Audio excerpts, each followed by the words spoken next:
And today on our Dear Claire series, we are talking about property taxes. So property taxes are unlike anything else. I mean, frankly, anywhere else in the world. So Oregon property taxes, the first thing that you should know is most of the money that we spend on social services, lease, um, all of the pensions for all our government employees, they're all paid for by our property taxes.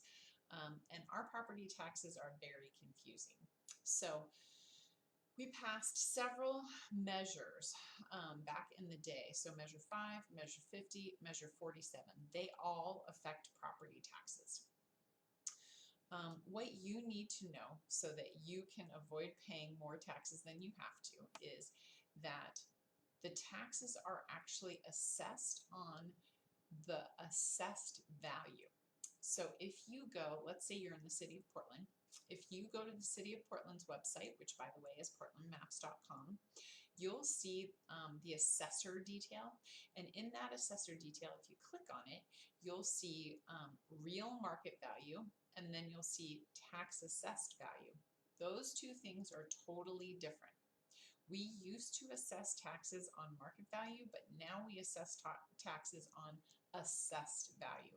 And you're going to notice that both of those are very, very different. I mean, you could see a $400,000 difference between the assessed value and the real market value.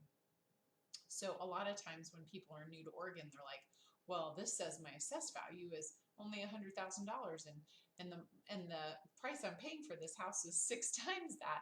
Is that okay? So just for practical purposes, you should know that the market value versus the assessed value, there's no rhyme or reason to it.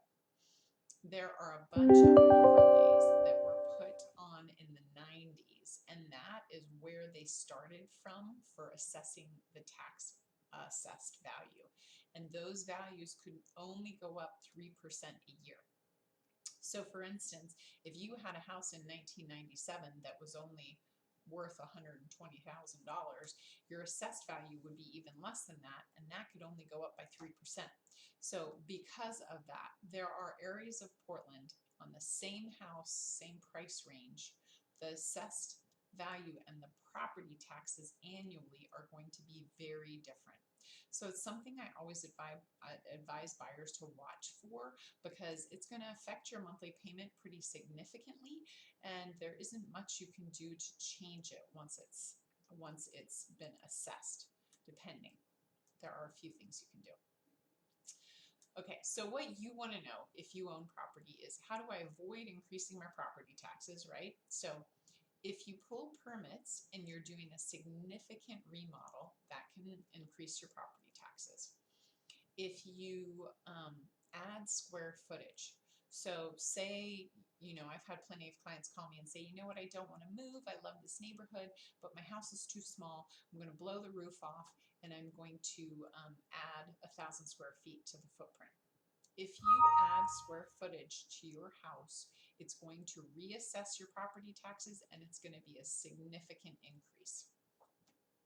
Another thing that changes them significantly, or used to, they just put a stay on this, is converting your basement or any other, like your garage, anything like that, to an accessory dwelling unit, or an ADU as we call them.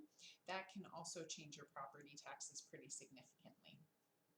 So there's also a few things that you should know about if you're a homeowner, just from a perspective of keeping your taxes down. So if you're in a certain age bracket, mostly the elderly, you can typically get your property taxes postponed, in essence. So what the city and the county does is they say, okay, you apply for it, and they'll say, all right, you're not going to pay your property taxes until you pass away, and then your heirs, when they sell the house, will have to pay us back. And there is some interest assessed on that outstanding bill.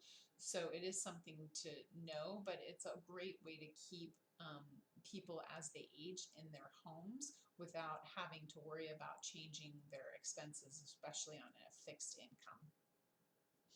Additionally, metro and the city and the county have different areas of town that were assessed specially to encourage home ownership or to encourage improvements on property. Those are often called urban renewal programs.